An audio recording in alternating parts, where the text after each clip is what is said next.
அறிவோம். அனைவருக்கும் நமஸ்காரம். இன்றைக்கு நாம பார்க்க இருக்கிற வகுப்பு சாந்தோக்கிய உபநிஷதம். இந்த சாந்தோக்கிய உபநிஷத்துல கடந்த வகுப்புகள் மூலமா முதல் அத்தியாயத்துல 4 பகுதிகள் பார்த்து முடிச்சிட்டோம். இன்றைக்கு இதே சாந்தோக்கிய உபநிஷத்துல முதல் அத்தியாயத்துல 5வது பகுதி பார்க்க இருக்கிறோம்.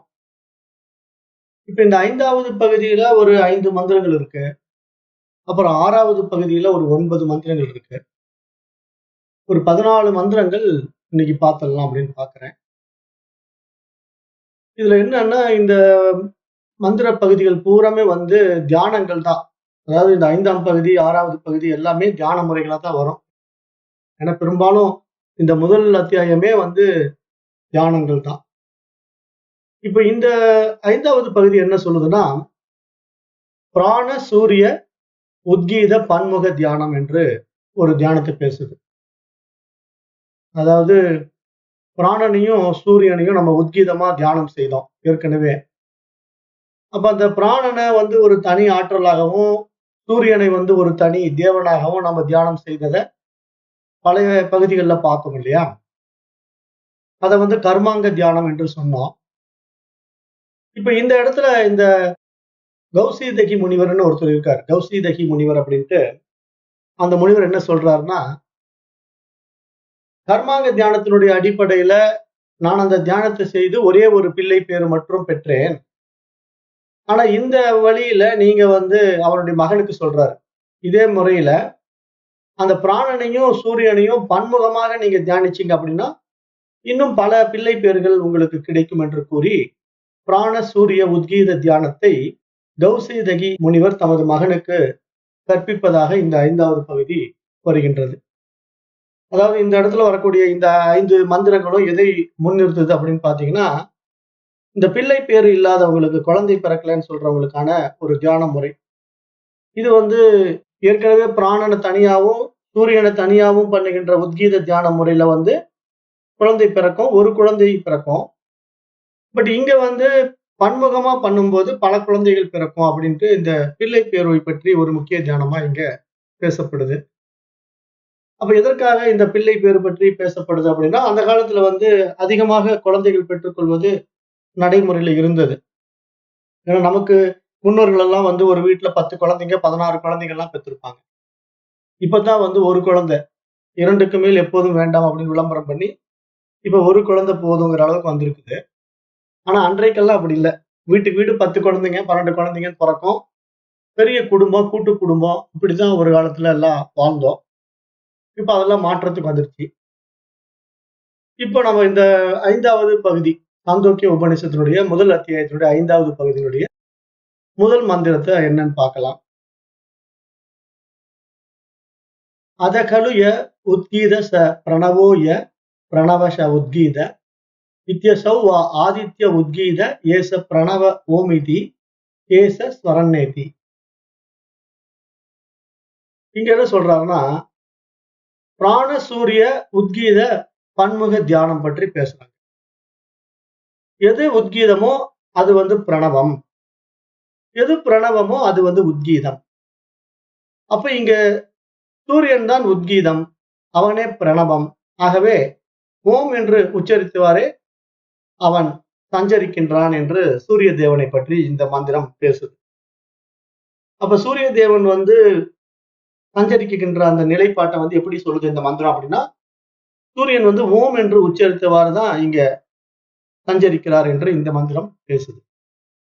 அப்ப ஓம் என்னும் பிரணவ மந்திரம் ஓம்காரம், ஸ்வரம், உத்கீதம் என்று பல பெயர்களில் வழங்கப்படுவதை பார்க்கிறோம். பொதுவாக ரிக்வேதத்துல பிரணவம் என்றும் சாமவேதத்திலே உத்கீதம் என்றும் இதை அறியப்படுகிறது என்று இந்த மந்திரம் நமக்கு விளக்கம் கொடுக்கும். அப்ப இங்க ரிக்வேதத்துல இதே ஓம்காரம் பிரணவமா பார்க்கிறோம். சாமவேதத்துல இந்த ஓம்காரத்தை உத்கீதமா பார்க்கிறோம். இந்த 2 கொண்ட டிஃபரன்ஸ் இங்க சொல்லுது. அதுல இப்போ இந்த மந்திரம் என்ன சொல்லுதுன்னா, சூரியனே உத்கீதம், சூரியனே பிரணவம் என்று இங்க சூரியனை பற்றி ஒரு சிறப்பாக பேசுது. அதாவது ஒவ்வொரு பகுதிகளும் ஒவ்வொரு தேவதைகளை பற்றி முக்கியத்துவம் கொடுத்து பேசுவது போல இங்க வந்து சூரியனை முக்கியத்துவம் கொடுத்து இந்த பகுதியில பார்க்கப்படுது. இப்ப யாக கர்மங்கள்ல வந்து நம்ம பல்வேறு கிரியைகள் செய்வோம் இல்லையா? அப்ப யாகத்துக்கு உண்டான யாக விற்பனர்கள் வருவாங்க, ரிக்குகள் வருவாங்க. அவங்க எல்லாம் வந்து யாக வேள்வியில உட்கார்ந்து இருக்கும் போது அந்த யாக வேள்வியை நடத்துவதற்கான ஒரு தலைமை புரோகிதர் இருப்பாரு. அவர் வந்து நம்ம பிரம்மான்னு சொல்றோம். அப்புறம் மற்ற ஒவ்வொருத்தருக்கும் ஒவ்வொரு பணி கொடுத்திருப்பாங்க அந்த யாக வேள்வியில. வேள்வி நடக்கும்போது அதுல செய்யக்கூடிய செயல்கள் எல்லாம் வந்து கிரியைகள் என்று சொல்லுவோம். கிரியைகள் அப்படின்னா பல காரியங்களை செய்தல் என்று அர்த்தம். அப்ப அந்த நிலையில வந்து இப்ப ஒரு செயலை செய்ய வேண்டும் அப்படின்னா அந்த இடத்துல வந்து வாய் விட்டு வந்து அந்த பிரம்மா பேச மாட்டார். அவர் வந்து ஓம் அப்படிங்கிற ஒரு அனுமதி மட்டும் கொடுப்பார். அந்த ஓம்ங்கிற அனுமதி கொடுத்த உடனே அந்த செயலை அவங்க செய்ய ஆரம்பிச்சிருவாங்க. அப்படிதான் வேள்விகள் எல்லாம் நடக்கும் அப்படின்னு நம்ம ஏற்கனவே பார்த்தோம்.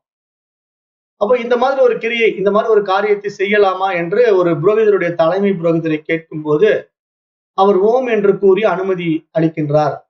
அது போலதான் நீங்க சூரியன் வந்து இந்த உலகத்தினுடைய செயல்பாடுகளுக்கு அனுமதி அளிக்கின்றார் என்பது பார்க்கிறோம். அப்ப சூரியன் இல்லாம இங்க இந்த உலகம் வந்து செயல்படுவதில்லை அப்படிங்கறத நம்ம நடைமுறையில பார்க்கிறோம் இல்லையா? நம்ம ஏற்கனவே சொல்லியிருக்கிறோம். சூரியன் வந்து உதயமாகும் போது அந்த சூரியனுடைய வருகைக்காக தான் இங்க எல்லாருமே காத்துக்கிட்டு இருக்கோம். அப்ப விடியற் காலை நேரம் வந்த உடனே பறவைகள் எல்லாம் இரை தேடி கிளம்பி விடுகின்றன. அப்புறம் செடி கொடிகள் எல்லாம் வந்து சூரியனுடைய ஒளியை வாங்கி ஒளிச்சேர்க்கை நடைபெறுகிறது. ஏன்னா அந்த சூரியனுடைய ஒளிக்கதிர்கள் மூலமாகத்தான் அந்த சூரியன் சக்தியை பெற்று தாவரங்கள் எல்லாம் செழிப்பாக வளர்கின்றன. அப்புறம் மலர்கள் மலர்கின்றன. ஏகப்பட்ட காரியம் பூமியில வந்து விவசாயம் நடக்குது. சூரியன் மூலமா இந்த பூமியில எவ்வளவோ காரியங்கள் நடந்துட்டு இருக்கு.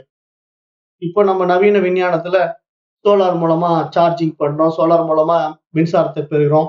இது மாதிரி நிறைய விஷயங்களை கொண்டு வந்திருக்கோம். விஞ்ஞானத்திலையும் வளர்ந்திருக்கிறோம், இயற்கையும் இப்படிதான் சூரியனை பயன்படுத்தி இந்த உலகம் இயங்கிக் கொண்டிருக்கிறதுங்கிறத நம்ம நடைமுறையில பார்க்கணும் இல்லையா? அததான் அந்த காலத்துல ரிஷிகள் சொல்றாங்க. சூரியன் இல்லாம இங்க ஒன்றுமே இல்லை. அப்ப அந்த சூரியனே வந்து நாம வழிபாடு பண்ணணும். அதுதான் உத்கீத தியானம் என்று சூரியனை போற்றும் போது பிரணவத்தையும் சேர்த்து செய்யும் போது அது ரொம்ப சிறப்பான ஒரு தியானமாக இருக்கும் அப்படிங்கிறது இங்க சொல்றாரு. அப்ப உலகத்தினுடைய அனைத்து செயல்களும் சூரியனுடைய அனுமதியுடன் நடைபெறுகின்றன என்று சொல்கிறார். அப்ப இந்த மாதிரி சூரியனை உத்கீதமாகவும் புராணமாகவும் நாம் தியானிக்க வேண்டும் என்று இந்த முதல் மந்திரம் சொல்லுது. இப்ப இதை வந்து இப்ப நவீன அறிவியல் வந்து எப்படி சொல்லுது? சூரியன் வந்து ஓம்காரமா வெளிப்படுறாங்கிறத நம்முடைய வேதம் சொல்லுது இல்லையா? ஆனா இப்போ நவீன விஞ்ஞானம் என்ன கண்டுபிடிச்சிருக்கு அப்படின்னா, அந்த சூரியனிடத்திலிருந்து வெளிப்படுகின்ற ஒளியை கவனிச்சு பார்த்து விஞ்ஞானிகள் என்ன சொல்றாங்கன்னா, அதிலிருந்து ஓம் என்ற ஒரு சப்தம் வெளிப்படுவதாக கண்டறிந்துள்ளார்கள் என்று இப்போ நம்ம பார்க்கிறோம். நவீன விஞ்ஞானிகள் வந்து அதற்கான சில கருவிகளை வைத்து கண்டுபிடிக்கும் போது அந்த பிரபஞ்சத்திலிருந்து சூரியனிடமிருந்து ஓம் என்ற ஒளி இந்த பிரபஞ்சத்துல ஒலித்துக் கொண்டிருக்கிறத சயின்டிஸ்டுங்க கண்டுபிடிச்சிருக்காங்க அப்படின்ட்டு நம்ம வந்து பார்க்கிறோம். இதெல்லாம் நிறைய யூடியூப்லயே போட்டிருக்காங்க. யூடியூப்லயே வீடியோலயே இருக்கு. அப்ப இந்த அந்த காலத்துல வேத ரிஷி வந்து பல ஆயிரக்கணக்கான ஆண்டுகளுக்கு முன்பு அனுபூதியில கண்டு சொன்ன விஷயம். அதாவது அவர்கள் வந்து எந்த ஒரு டெக்னாலஜியும் யூஸ் பண்ணவே இல்லை. இப்ப இன்றைக்குதான் நவீன சேட்டலைட் இருக்கு, ரொம்ப அட்வான்ஸ்டு கேமரா எல்லாம் பொருத்தப்பட்ட கருவிகள் இருக்கு. அப்புறம் நிறைய டிரான்ஸ்மிட்டர், ரிசீவர்ன்ட்டு நிறைய டெக்னிக்கல் எக்யூப்மெண்ட்ஸ் வந்து நிறைய நம்ம வச்சிருந்தாலும், இந்த எதுவுமே இல்லாம ஒரு பல ஆயிரக்கணக்கான ஆண்டுகளுக்கு முன்னாடி நம்முடைய வேத காலத்திலே பண்டைய ரிஷிகள் தங்களுடைய அனுபூதியில உணர்ந்து கண்டறிந்ததுதான் இந்த பிரபஞ்சத்துல சூரியனிடமிருந்து ஓம்காரம் வெளிப்பட்டு கொண்டிருக்கிறது என்று சொன்னார்கள். அதை இந்த மந்திரத்துல நம்ம பார்க்க முடிகிறது. அப்ப அதையும் நம்ம இங்க புரிஞ்சுக்கணுங்கிறதுக்காக சொல்றேன். அப்புறம் மேலும் வந்து இந்த தியானத்துல பல வகைகள் இருக்கு. இப்ப அத்தியாத்ம தியானம் என்ற முறையில 2வது மந்திரம் வருது. இந்த தியானம் எல்லாம் என்னன்னா, அந்த கௌசிதகி முனிவர் வந்து தன்னுடைய மகனுக்கு சூரிய தேவனை பற்றி உபாசனை உத்கீத தியானம் சொல்லிக் கொடுக்கிறார். எதற்காக இந்த கௌசிதக முனிவர் வந்து சொல்லிக் கொடுக்கிறார் அப்படின்னு பாத்தீங்கன்னா, அந்த மகன் வந்து நிறைய குழந்தைகளை பெற்றுக்கொள்ள வேண்டும் என்பதற்காக. அந்த கௌசிதகி முனிவருக்கு வந்து ஒரே ஒரு மகன் தான் பிறந்தான். அதுக்கு மேல அவருக்கு குழந்தை இல்லை. ஆனா அவர் என்ன சொல்றாருன்னா, நான் வந்து சூரியனை தனியாகவும் ஓம்காரத்தை பிரணவ மந்திரத்தை தனியாகவும் நான் உபாசனை பண்ணதுனால எனக்கு நீ ஒரே ஒரு பையன் பிறந்திருக்க. ஆனா நீ அப்படி தனித்தனியா உபாசனை பண்ணாத. சூரியனையும் பிரணவத்தையும் சேர்த்து நீ உபாசனை பண்ணீன்னா உத்கீத தியானமாக நீ அதை செய்தாயானால் உனக்கு நிறைய குழந்தைகள் பிறப்பார்கள் என்று சொல்லி கொடுத்து அதுக்கான மந்திரத்தை இங்க பேசுறார். அதுதான் 2வது மந்திரம். ஏதமு ஏவாகம் அப்ய காசீஷம் தஸ்மாத் மம துவமேகோ அசிதி த கௌசீதகி புத்திரம் உவாச்ச ரஸ்மீகும் சத்வம் பிரயா வர்த்ததயா பகவோ வைத்தே பவிஷ்யந்தி இத்தியதி தெய்வதம். இந்த இடத்துல என்ன பொருள் வருது அப்படின்னு பாத்தீங்கன்னா, கௌசிதகி முனிவர் தன் மகனிடம் பின்வருமாறு கூறினார். நான் சூரிய தேவனை உத்கீதமாக பாடினேன். எனவே நீ ஒருவன் மட்டுமே எனக்கு மகனாக பிறந்திருக்கின்றாய். நீ சூரிய தேவனின் கிரகணங்களை தியானம் செய். உனக்கு பல பிள்ளைகள் பிறப்பார்கள். இது அதி தெய்வத தியானம் என்று அவருடைய தந்தையான கௌசிதகி முனிவர் தன்னுடைய மகனுக்கு உபதேசிக்கிறார். அப்ப நம்ம ஏற்கனவே பார்த்த மாதிரிதான் இங்க பிராண சூரிய உத்கீத தியானத்துல சூரியன் ஒரு தனி தேவனாக கருதி ஏற்கனவே நம்ம தியானம் செய்தோம். இத்தகைய தியானத்தையே தான் செய்ததாக கௌசிதகி முனிவர் தெரிவிக்கிறார். அப்போ ஒரே ஒரு சூரிய தேவனை மட்டும் தியானம் செய்வதனால ஒரு பிள்ளை மட்டுமே அவருக்கு பிறந்தது. அதுவே தன் மகனிடம் அதிக பிள்ளைகளை பெற வேண்டுமானால் சூரியனின் கிரணங்களை தியானம் செய்யுமாறு அவர் எடுத்துக் கூறுகிறார் என்று நாம் இந்த மந்திரத்துல பார்க்கிறோம். கிரணங்கள் அப்படிங்கிறது சூரிய கதிர்கள் தான், வேற ஒண்ணும் இல்லை.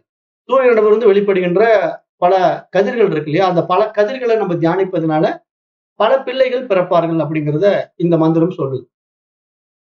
ஏன் இந்த மாதிரி பல பிள்ளைகளை பிறப்பார்கள் அப்படிங்கிறத இந்த மந்திரம் சொல்லுது அப்படின்னா, வேத காலத்துல பிள்ளை பெற்றுக் கொள்வதும் கால்நடைகளும் தான் செல்வங்களாக கருதப்பட்டன.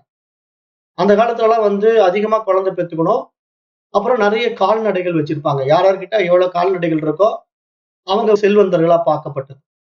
ஒரு வீட்டுல ஒரு 10 பசுமாடு இருக்குன்னா அவங்க கொஞ்சம் பெரிய ஆளு, 20 பசுமாடு இருந்தா அதை விட பெரிய ஆளு அப்படிங்கிற அடிப்படையில மாடுகளை வச்சுதான் செல்வங்கள் எதிர்பார்க்கப்பட்டனங்கிறத அந்த காலத்துல பாக்குறோம். அதனால எல்லார்கிட்டயுமே அன்றைக்கு கால்நடைகள் இருக்கும். காரணம் என்ன, விவசாயமும் அப்படிதான். அங்க விவசாயத்துல கால்நடைகள் தேவைப்பட்டிருக்கு.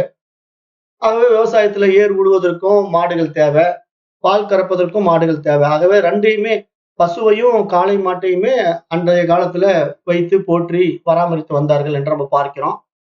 இதை நம்ம தமிழர்கள் திருநாளாவும் கொண்டாடுறோம் இல்லையா. நம்ம தான் பொங்கல் பண்டிகை எல்லாம் கொண்டாடும் போது நம்ம என்ன பண்றோம், மாட்டு பொங்கல்னே ஒரு பண்டிகை வச்சு நம்ம மாடுகள் எல்லாம் நேசிக்கிறோம், அதுக்கான விழாக்களை கொண்டாடுறோம். பட் இன்றைக்கு நம்ம மாட்டு பொங்கல்ல காளை மாடை பெரும்பாலும் விட்டுட்டோம். ஏன்னா காளை மாடுகளை கசாப்பு கொடுத்துட்றாங்க. பெரும்பாலான விவசாயிகள் காளை மாட்டுனால பலன் இல்லை, பசுதான் பால் கறக்குது, காளை மாடு ஏர் போட்டு உழுவதற்கு கூட தேவையில்லை, ஏன்னா டிராக்டர் வந்துட்டதுனால காளை மாடு தேவையில்லைன்னு நினைக்கிறாங்க. அப்படியே பார்க்கும்போது நம்ம தமிழ் மாடுகள் எல்லாம், தமிழ்நாட்டில் இருக்கக்கூடிய நாட்டு மாடுகளை பூரா இப்படிதான் பிளான் பண்ணி காளை மாடு தேவையில்லை, காளை மாடு தேவையில்லைன்ட்டு ஒழிக்க பார்த்தாங்க. ஆனா கொஞ்சம் விழிச்சுக்கிட்டாங்க நம்ம ஜனங்க. அதனாலதான் அந்த காளை மாடுகள் என்ன பண்ணிட்டாங்கன்னா, இந்த இது இருக்குல்ல ஜல்லிக்கட்டுல பயன்படுத்துறதுக்காக அப்படியாவது அதை கொஞ்சம் உயிர் வாழ வைக்கலாம் அப்படின்னு சொல்லி ஜல்லிக்கட்டு போட்டியில காளை மாடுகள் எல்லாம் இப்ப உயிரோடு வச்சிருக்காங்க. இல்லைன்னா அந்த காளை மாடுகளை கொண்டுட்டாங்கன்னா என்ன நடக்கும் அப்படின்னா, நம்ம இந்தியன் பிரீட் எல்லாம் இறந்து போயிடும். அதாவது நம்ம இந்தியன் பிரீட்ல இதெல்லாம் காளை மாடு பசு மாடெல்லாம் தமிழ்நாட்டுல காங்கேயம் காளை, அப்புறம் காங்கேய பசுக்கள் எல்லாம் பாத்தீங்கன்னா ரொம்ப தரமான பசுக்கள். அதனுடைய பால் எல்லாம் பாத்தீங்கன்னா ரொம்ப அதிக சக்தி வாய்ந்த பால். அதாவது A2 அப்படிங்கிற பால் தான் நம்முடைய இந்திய மாடுகள்ல இருந்து கிடைக்குது. வடநாட்டுல கிர்ன்னு ஒரு ரகம் இருக்கு, கிர் இருக்கு. பட் இப்ப நம்ம தமிழ்நாட்டுல என்ன பண்ணிட்டாங்கன்னா, அந்த மாதிரி நாட்டு மாட்டு பால்ல பால் கறக்குனாங்கன்னா பால் ரொம்ப குறைவா தான் கிடைக்கும். காரணம் என்னன்னா, அது அளவா தான் கொடுக்கும். அப்ப பாத்தீங்கன்னா மேக்சிமம் ஒரு டைம் அவங்க காலையில மாலையில 2 நேரம் கறந்தாங்கன்னா கூட ஒரு நாளைக்கு அதிகபட்சமா அவங்களுக்கு ஒரு 3 லிட்டர் பால் கிடைக்கிறதே பெரும்பாடா இருக்கும். ஆனா இப்போ சிந்து ஜெர்சி அப்படின்ட்டு இப்போ வெளிநாட்டு மாடுகள் எல்லாம் நம்ம இங்க கொண்டு வந்துட்டோம் இல்லையா. இப்ப இந்த சிந்து ஜெர்சி எல்லாம் பாத்தீங்கன்னா காலையில ஒரு 10 லிட்டர், சாயந்தரம் ஒரு 10 லிட்டர் அளவுக்கு எல்லாம் கறக்கிற அளவுக்கு மாடுகள்லாம் இருக்கு. அது இப்ப மாட்டு பண்ணையெல்லாம் ரொம்பவே இந்த மெஷினை போட்டு இஷ்டத்துக்கு உறிஞ்சி எடுத்துடுறாங்க. அப்ப மாடுகளும் பல விதமான நோய்களுக்கு உட்படுறத நம்ம பாக்குறோம். அப்ப இது மாதிரி சிந்து ஜெர்சி பால்கள் தான் பல நோய்களுக்கு காரணமா இருக்குங்கிறதையும் அறிவியல் பூர்வமா நிரூபிச்சிருக்காங்க. அதனாலதான் பாலை நம்ம வேண்டாம் தவிர்த்துடுங்கன்னு சொல்லி நம்முடைய குடும்பத்துல சொல்றோம். ஏன்னா பால்ல பல நோய்கள் வருது. ஏன்னா இந்த பால்கள்லாம் A1 பால்கள், A2 கிடையாது, நாட்டு மாட்டு பால் கிடையாது. எல்லாமே வெளிநாட்டு மாட்டுப்பால். ஏன் இந்த மாட்டுப்பால் வேண்டாம் அப்படின்னு சொல்றோம் அப்படின்னா, இந்த மாட்டுப்பால் எல்லாமே ஊசியினாலதான் வருது. எதுவுமே இயற்கை முறையில இனப்பெருக்கம் கிடையாது. அதாவது நாட்டு மாடு மட்டும்தான் இயற்கை முறையில இனப்பெருக்கம் பண்ண முடியும். இந்த ஹைபிரிட் பிரீட் எல்லாம் என்ன பண்றதுன்னா அப்படியே இன்ஜெக்ஷன் போட்டா போதும், குழந்தை பிறந்துரும். இப்ப மனுஷங்களே அந்த இன்ஜெக்ஷன் போட்டு குழந்தை பிறக்கிற அளவுக்கு வந்துட்டாங்க. இனிமேல் எல்லாம் பாத்தீங்கன்னா அதுக்குதான் நிறைய ஹாஸ்பிட்டல்லாம் இப்ப தயாராகிடுது. அப்ப இனிமேல் வர்றவங்க எல்லாம் வந்து குழந்தை பிறக்கிறதெல்லாம் இன்ஜெக்ஷன்ல போயிடும் போல் இருக்கு. அப்படி போயிட்டு இருக்கு. அது அப்புறம் பார்ப்போம். அப்போ இப்ப இந்த மக்கள் தொகையும் கால்நடைகளுடைய எண்ணிக்கை வைத்துதான் அந்த காலத்துல வந்து செல்வந்தர்களா பார்த்தாங்க. அப்ப அதிக பிள்ளைகள் இருக்கணும், அதிக கால்நடைகள் இருக்கும். அப்பதான் அவர்கள் செல்வ வளத்தையும் அந்தஸ்தையும் காட்டுவதாக அந்த காலத்திலே பார்க்கப்பட்டதுனால இந்த ரிஷி வந்து அதிகமா குழந்தை பெத்துக்கோ அப்படின்னு சொல்றாரு. அப்ப 3வது மந்திரம், அதாத்யாத்மம் ஏவாயம் முக்கியஹா பிராணஹா தம் உத்கீதம் உபாசீத ஓமிதி கேச ஸ்வரநேதி. இதனுடைய பொருள், இப்போது அத்தியாத்ம தியானம் மூலம் நம்முடைய வாயில் வார்த்தைகளாக உரைகின்ற பிராணனை உத்கீதமாக தியானிக்க வேண்டும். ஏனெனில் அதுவே ஓம் என்று உச்சரித்தபடி சஞ்சரிக்கிறது. அப்ப எல்லா புலன்களும் மனமும் அந்த பிராணனின் துணையுடனேயே இயங்குகின்றன. பிராணன் இல்லாமல் இயக்கங்கள் இல்லை. அப்ப பிராணன் அனுமதியுடனேயே உடம்பின் இயக்கங்கள் நடைபெறுகின்றன அப்படின்னு நீங்க சொல்ல வர்றாரு. அப்ப இப்ப நம்ம இந்த உடம்புல வந்து ஓம் அப்படிங்கிற ஒரு வார்த்தையை நாம உச்சரிக்கணும் அப்படின்னா நமக்கு அந்த பிராணனுடைய உதவி தேவைப்படுது. பிராணன் இல்லாம இந்த உடம்பு வந்து இயங்காது. அப்ப நம்ம எந்த ஒரு விஷயத்தை செய்யறதா இருந்தாலும் அந்த பிராணன் அப்படிங்கிற ஒரு மூச்சு காற்றை வச்சுதான் நாம இங்க இயக்கத்தை இயக்கிட்டு இருக்கோம். அப்ப இங்க வந்து என்ன சொல்றாருன்னா, பிராணன் ஓம் என்று உச்சரித்தபடி சஞ்சரிப்பதாக இங்க இந்த மந்திரம் சொல்லுது. இப்ப அங்க மந்திரம் என்ன சொல்லுது, சூரியன் வந்து ஓம் என்று உச்சரித்து கொண்டுதான் வானவெளியில சஞ்சரிக்கிறான் என்று அந்த மந்திரம் சொன்னது இல்லையா? இப்ப இந்த மந்திரம் என்ன சொல்லுதுன்னா, பிராணனே வந்து ஓம் என்றுதான் உச்சரித்தபடி சஞ்சரிக்கிறது என்று இங்க வந்து இந்த மந்திரம் சொல்லுது. அப்ப இந்த இடத்துல நம்ம என்ன புரிஞ்சுக்கணும் அப்படின்னா, பிராணன் எப்படிங்க ஓம் அப்படின்ட்டு சொல்லிட்டு வருது, எனக்கு அப்படிலாம் வரலையே அப்படின்னு கேட்டீங்கன்னா, இத வந்து நம்ம ஏற்கனவே சொல்லியிருக்கிறோம். இந்த சோகம் அப்படின்ற ஒரு மந்திரம் இருக்கு. ஹம்ச மந்திரம் என்று சொல்லுவாங்க. ஹம்ச அப்படின்ற ஒரு மந்திரம். அப்ப இங்க நமக்குள்ள பிராணன் வந்து உள்ள போய் வெளியே வந்துட்டு இருக்கிறது வந்து தானாகவே ஓம்காரத்தை தான் அது நிகழ்த்திக்கிட்டு இருக்கு. நமக்கு தெரியறது இல்ல. அது உள்ள போகும்போது ஹோன் வரும், ஹம்முன்னு வரும். மூச்சானது வெளியும் உள்ளேயும் போய் வர்ற அந்த வேகத்தினுடைய நிலையில அது ஒரு விதமான ரித்தம்ல ஒரு உத்கீதமா அது இயங்கிட்டு இருக்கு. ஆனா அந்த ஓசை வந்து ரொம்ப நுண்ணியதாக இருக்கிறதுனால நமக்கு அது தெரியாது. ஆனா உண்மையா நம்முடைய சுவாச காற்றானது அந்த ஓம்காரத்தினுடைய ரித்தத்துலதான் சோகம் அப்படிங்கிற ஹம்ச மந்திரமாக உச்சரிக்கப்படுகிறது என்று நடைமுறையில ஞானிகள் மகான்கள் அனுபவத்துல உணர்ந்து சொன்ன விஷயங்கள் தான் அது. அதை வந்து நம்ம அஜபா ஜபம் என்று சொல்லுவோம். அஜபா ஜபம் அப்படின்னா இப்ப நீங்க ஓம் ஓம்னு ஜபிக்க வேண்டியதில்லை. அது ஜபிக்கக்கூடிய மந்திரம் கிடையாது. அஜபா அப்படின்னா ஜபிக்க வேண்டியது இல்லை என்று அர்த்தம். ஜபம் அப்படின்னா ஜபித்தல், அஜபான்னா ஜபிக்க வேண்டாம் என்று அர்த்தம். ஜபிக்க வேண்டாம்னு ஏன் சொல்றாங்கன்னா, அது தானாவே ஜபிச்சுக்கிட்டு இருக்கு. நீ எதுக்கு ஓம் ஓம்னு ஜபிக்கிற? அது உள்ளேயே ஹம்ச ஹம்சன்ட்டு ஓடிக்கிட்டு இருக்கு. சோகம் சோகம் அப்படின்னு ஓடிக்கிட்டு இருக்கு இல்லையா? அதை வந்து நீ கவனிச்சா போதும் அப்படிங்கிற மாதிரி அந்த காலத்துல முன்னோர்கள் வந்து மூச்சை கவனிப்பதற்கு அந்த ஓம்காரத்தையும் இந்த பிராணனையும் இணைத்து செய்யக்கூடிய ஒரு தியானமாக வச்சிருந்தாங்க. இதை வந்து நிறைய பேர் சொல்லி கொடுப்பாங்க. நீங்க வந்து நிறைய யோகா கிளாஸ் எல்லாம் போனீங்கன்னா, நீங்க அமைதியா உட்காருங்க, நீங்க உட்காந்துக்கிட்டு கொஞ்ச நேரம் மூச்சை மட்டும் கவனிங்க அப்படின்னு சொல்லுவாங்க. அப்ப மூச்சை மட்டும் நம்ம கவனிச்சோம்னா நமக்குள்ள அந்த மூச்சு போய் வர்ற அந்த ரிதம் அப்படியே பார்த்துட்டு இருப்போம். அது நமக்கு வந்து காதுகள்ல ஓம்னு கேட்கலனாலும் உண்மையிலேயே அது வந்து ஹம்சோ ஹம்சோன்னு ஓடிட்டு இருக்கும். அது ஹம்சோ ஹம்சோ ஹம்சோன்னு சொல்லிட்டே வந்தீங்கன்னா சோகம் சோகம்னு மாறும். அப்படி வந்து அந்த மந்திரம் வந்து உள்ள நடந்துகிட்டே இருக்கு. இயல்பாவே நடக்குது. இதுக்கு வந்து அனிச்சை செயல்னு பேரு. இப்ப நம்ம எதுவுமே நாமளா வந்து ஒரு செயலை செய்தாதான் அது இச்சைப்பட்டு செய்யற செயல். இச்சைன்னா நம்ம விருப்பத்தின் அடிப்படையில செய்வது. அனிச்சை அப்படின்னா நம்ம விருப்பத்தின் அடிப்படையில் இல்ல, தானாவே நடக்கிறது. அப்ப இப்ப இந்த மூச்செல்லாம் வந்து நீங்க தான் விருப்பப்பட்டு விடுறீங்களா? இருங்க நான் ஒரு 10 நிமிஷம் மூச்சு விட்டு வரேன் அப்படின்னு ஏதாவது நான் சொல்றோமா? நம்ம மூச்சு விடுறதும் வெளியே போறதும் நமக்கே தெரியாது. மூச்சு வர்றது போறதே நமக்கு தெரியறது இல்லை. அந்த மூச்சை பத்தி நம்ம கவனிக்கவே மாட்டோம். நம்ம இயல்பா எல்லா காரியங்களும் பண்ணிக்கிட்டு இருப்போம். ஆனா 24/7 அந்த மூச்சு ஓடிக்கிட்டே இருக்கு இல்லையா? அந்த மூச்சு நின்னுதுன்னா நம்ம வாழ்க்கை முடிஞ்சுது. அப்போ 24/7 அந்த மூச்சு ஓடிக்கிட்டு இருக்கிறது வந்து ஒரு அனிச்சை செயலா நமக்கு நடந்துகிட்டு இருக்குங்கிறத மகான்கள் சொல்றாங்க. ஏன் அனிச்சை செயல் அப்படிங்கிற வார்த்தையை நான் இங்க சொல்றேன் அப்படின்னா, இங்க இறைவனே அப்படிதான் இயங்கிட்டு இருக்கான். இங்க வாழ்க்கையில வந்து நம்ம பண்ணக்கூடிய ஒவ்வொரு செயலுமே இறைவனுடைய நீதியில அனிச்சை செயலா நடந்துட்டு இருக்கு. ஆனா நாம என்ன பண்றோம், அந்த அனிச்சை செயல்ல எதையும் செய்ய விடுறது இல்ல. இச்சைப்பட்டு நம்ம சில செயல்களை செய்யறோம் பாத்தீங்களா? அப்பதான் நம்ம மனதுல வரோம் அப்படிங்கிற ஒரு சூட்சும ரகசியத்தை நான் இங்க சொல்றேன். அதாவது நம்ம அறிவுல இருக்கிறோமா, மனசுல இருக்கிறோமா அப்படிங்கறத நம்ம எப்படி தெரிஞ்சுக்கலாம் அப்படின்னா, இப்போ நீங்க இயல்பா நடக்கக்கூடிய செயல்கள் எல்லாம் வந்து அனிச்சை செயலா நடந்துட்டு இருக்கும். உங்க உடம்பு மூலமா, உங்க மனதின் மூலமா. அது வந்து இறைவனுடைய நியதியின்படி, இறைவனுடைய விருப்பத்தின்படி நடப்பது. அது எப்படி உங்களுக்கு அந்த எண்ணம் வந்ததுன்னு தெரியாது. ஆனா அந்த எண்ணம் வரும். அந்த செயல் ஏன் செய்றீங்கன்னு தெரியாது. ஆனா அந்த செயல் செய்வீங்க. அப்ப இது மாதிரி உங்க வாழ்க்கையில ஈஸ்வர நியதிக்குள்ள காரியங்கள் நிறைய நடக்கும். அப்ப அந்த காரியங்கள் எல்லாம் வந்து அனிச்சை செயல். அது தானாவே நடக்கும். நீங்க விருப்பப்பட்டு நடக்கிறது கிடையாது. ஆனா நாம என்ன பண்ணுவோம், அந்த அனிச்சை செயலான விஷயங்களை அதிகமா செய்ய மாட்டோம். செய்ய விட மாட்டோம். நாம வந்து நமக்கான இச்சைப்பட்ட சில விஷயங்களை மாத்தி, இதை நான் இப்படி செய்ய போறேன், அப்படி செய்ய போறேன்ட்டு நிறைய விஷயங்களை வாலண்டரியா செய்யறோம் பாத்தீங்களா? அதுதான் நமக்கு பல தொந்தரவுகளை பண்ணுது அப்படிங்கிறத எங்க மகான்கள் சொல்றாங்க.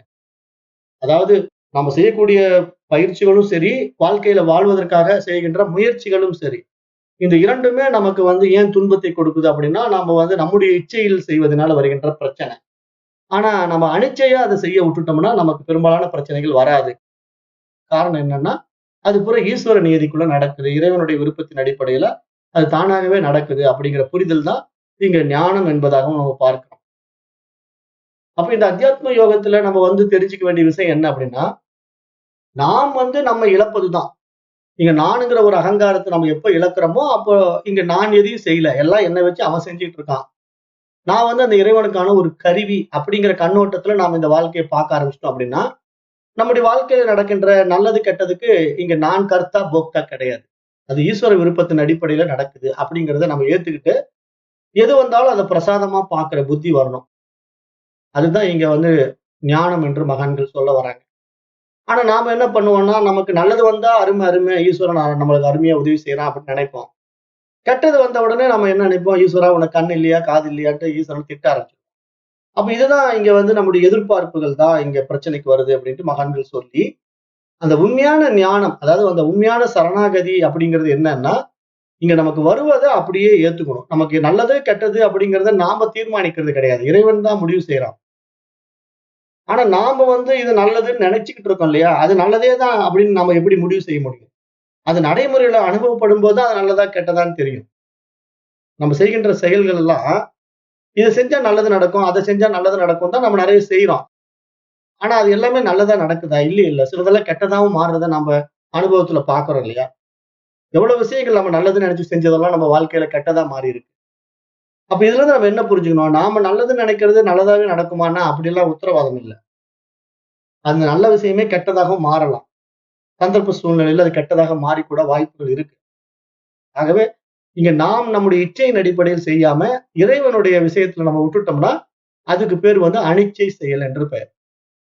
அப்ப நீங்க மூச்சு விடுறது வந்து உங்க இச்சையின்படி நீங்க செய்யறது இல்ல. அது இயல்பா நடந்துகிட்டு இருக்கு. ஆகவே அது அனிச்சை செயல்.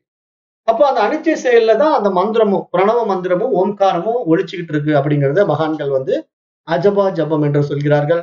அத வந்து சோகம் அப்படிங்கிற மந்திரமா சொல்றாங்க. ஹம்ச மந்திரம் என்று சொல்கிறார்கள். ஆக அது இயல்பாகவே நம்மிடத்திலே நடந்து கொண்டிருக்கு. ஆகவே இதெல்லாம் வந்து மிகப்பெரிய ஒரு சிறப்பு நம்ம இடத்துல இருக்கு. ஆனா நம்ம தெரியாம இருக்கிறோம் அப்படிங்கிறது தான் இங்க மகான்கள் நமக்கு சொல்லி வராங்க. அப்ப இப்படிப்பட்ட இந்த பிராண உத்கீத தியானத்தினால என்ன பலன் அப்படிங்கிறத இது அடுத்த மந்திரம், இந்த 4வது மந்திரம் பேசுது. அது என்ன சொல்லுதுன்னா, ஏதமு ஏவாகம் அப்ய காசிஷம் தஸ்மான்மம் துவமேகோ ஸ்ரீதிஹா கௌசீதகி புத்திரம் உவாச்ச பிராணஹும் சத்வம் பூமானம் அபிகாயதாத் பகவோ வை பவிஷ்யந்தீதி. இது என்ன சொல்லுதுன்னா, கௌசீதகி முனிவர் தன் மகனிடம் மீண்டும் கூறினார், நான் வாயில் உரைகின்ற பிராணனை பாடினேன். எனவே நீ ஒருவன் மட்டுமே எனக்கு மகனாக இருக்கிறாய். நீ பல பிராணன்களை தியானம் செய். உனக்கு பல பிள்ளைகள் பிறப்பார்கள். இதுவே அத்தியாத்ம தியானம் என்று இங்கு சொல்றார். அங்க என்ன சொன்னாரு? நான் வந்து ஒரே ஒரு சூரியனை தான் நான் உபாசனை பண்ணினேன். அதனால நீ எனக்கு ஒரு மகன் மட்டும் பிறந்தா. நீ சூரியனுடைய பல கதிர்களை நீ வந்து உபாசனை செய், உத்கீதமாக பாடு. ஆகவே உனக்கு பல குழந்தைகள் பிறப்பார்கள் என்று அந்த மந்திரத்தில் சொன்னார். இப்ப இந்த மந்திரத்துல என்ன சொல்றாருன்னா, பிராணன் எடுத்து பேசுறாரு. இங்க பிராணனை வந்து நான் ஒரே ஒரு பிராணனை மட்டும் நானு எடுத்துக்கிட்டு நான் பண்ணுனேன். ஆனா எனக்கு வந்து நீ ஒரு பையன் தான் பிறந்திருக்கிற. அதுவே நீ பல பிராணங்களை எடுத்து நீ தியானம் செய்தாய் என்றால் உனக்கு பல பிள்ளைகள் பிறப்பார்கள் என்பதாக இந்த விஷயத்துல சொல்லி இது அத்தியாத்ம தியானம் என்று இங்கு சொல்றார். அப்ப பிராணனை வந்து ஒன்றாக கருதி அதனை உத்கீதமாக தியானிப்பதனுடைய பலன் வந்து ஒரே ஒரு பிள்ளை பேரு. அதே பிராணனை பலவாறாக தியானம் செய்தால் பல பிள்ளைகள் பிறப்பார்கள் என்பது இந்த தியானத்தின் பலனாக இங்கு கூறப்படுகிறது. அப்ப பிராணனை பலவாறாக தியானிப்பது என்றால் பிராணன் உடம்பில் செயல்படுகின்ற தன்மைக்கு ஏற்றவாறு பலவிதமான பெயர்களில் அது அழைக்கப்படுகிறது, பலவிதமான செயல்களிலும் இருக்கிறது என்று நம்ம ஏற்கனவே பார்த்தோம். பிராணன், அபானன், உதானன், சமானன், வியானன் என்று பிராணன் வந்து நம்ம உடம்புல 5 விதமான முக்கிய பிராணங்கள் இருக்கு. அப்ப ஒவ்வொரு விஷயமும் அங்க வந்து ஒவ்வொரு இடத்துல ஒவ்வொரு மாதிரி வேலை செய்யுது. இப்ப சாதாரணமா நம்ம பிராணன் அப்படின்னா நம்ம வெளியிருந்து வாங்குகின்ற மூச்சு காற்று. அபானன் அப்படின்னு சொன்னா நம்ம உள்ள இருந்து வெளியேற்றுகின்ற கார்பன் டை ஆக்சைடு. அப்ப அது மாதிரி வியானன் அப்படின்னா நம்ம உடல் முழுவதும் பரவி இருக்கின்ற காற்று அப்படின்னு நிறைய விஷயங்கள் நம்ம வந்து இந்த 5 விதமான அந்த மூச்சை வந்து பெயர் வைத்து அழைக்கிறோம் இல்லையா? அந்த மாதிரி ஒவ்வொரு பிராணனையும் நாம் இங்க தியானிக்க வேண்டும் என்று சொல்றாரு. அப்படி தியானிச்சீன்னா உனக்கு பல குழந்தைகள் பிறப்பார்கள் என்று இந்த மந்திரம் பேசுது. அடுத்தது அந்த பிராணனின் பன்முகத்தன்மையை தியானிப்பது பற்றி இனி சொல்ல போகுது. என்ன சொல்லுதுன்னா அடுத்த மந்திரம் 5வது மந்திரம். இப்ப இந்த 5வது மந்திரத்தோட இந்த பகுதி நிறைவடையுது. முதல் அத்தியாயத்தினுடைய 5வது பகுதி இந்த 5வது மந்திரத்தோட நிறைவடையுது. இந்த மந்திரம் என்ன சொல்லுதுன்னு பார்ப்போம். அத்தகலு உத்கீதः ச பிரணவோ யः பிரணவः ச உத்கீத இதி ஹோத்ருசதனாத் தைவாபி துத்கீதம் அனுசமாஹரதி இதி அனுசமாஹரதி. இந்த மந்திரம் என்ன சொல்லுது? எது உத்கீதமோ அது பிரணவம், எது பிரணவமோ அது உத்கீதம் என்று தியானிக்க வேண்டும்.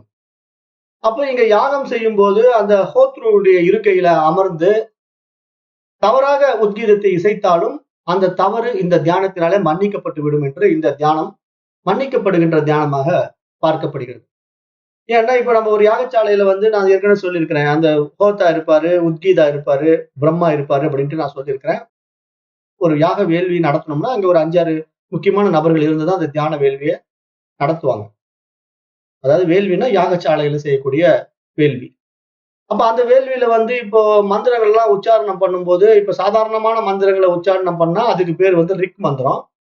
அதே மந்திரத்தை கானத்துல சாம கானத்துல பாடுனா அது சாம மந்திரம் என்று நம்ம பாக்குறோம். அதுதான் வேதங்களை வந்து பிரிச்சு வச்சிருக்கோம். ரிக் மந்திரம், சாம மந்திரம் அப்படின்னு பிரிச்சு வச்சிருக்கோம். அப்ப இந்த சாம மந்திரத்துல இந்த இசையை அவங்க பாட ஆரம்பிக்கும் போது ஏதேனும் உத்கீதம் வந்து தவறு பண்ணிட்டாலோ, ஹோத்ரு வந்து தவறு பண்ணிட்டாலோ அந்த தவறு வந்து மன்னிக்கப்பட்டு விடுகிறது. காரணம் என்னன்னா இந்த முறையில இங்க உத்கீதம் செய்யும் போது அது தவறாக ஏற்றுக்கொள்வதில்லை, அது மன்னிக்கப்படக்கூடியதாக இருக்கிறது என்று இங்க சொல்றார். சாமகானத்தில் இசைக்கப்படுகின்ற உத்கீதமோ ஓம்காரமே. மற்ற வேதங்களில் குறிப்பாக ரிக்வேதத்தில் ஓதப்படுகின்ற பிரணவமும் ஓம்காரமே. இந்த ஐக்கியத்தன்மையை நாம் தியானம் செய்ய வேண்டும் என்பதாக இங்கு இந்த தியானத்தினுடைய பலனாகவும் கூறப்படுகிறது. அப்ப உத்கீதத்தை தவறாக இசைக்க நேர்ந்தாலும் அந்த தவறு மன்னிக்கப்படும் என்று இங்கு சொல்லப்படுது. சாமகானத்துல வந்து நம்ம உத்கீதத்தை தவறாக இசைத்தாலும் தவறாக எடுத்துக்கொள்ளாது, மன்னிக்கப்படலாம் என்று சொல்லப்படுது. அப்ப இதுல இருந்து சாமகானத்தினுடைய இசை மற்றும் ஸ்வரங்கள் மிக மிக முக்கியம் வாய்ந்தவைகள் என்பதை நாம் புரிந்து கொள்ள முடிகிறது.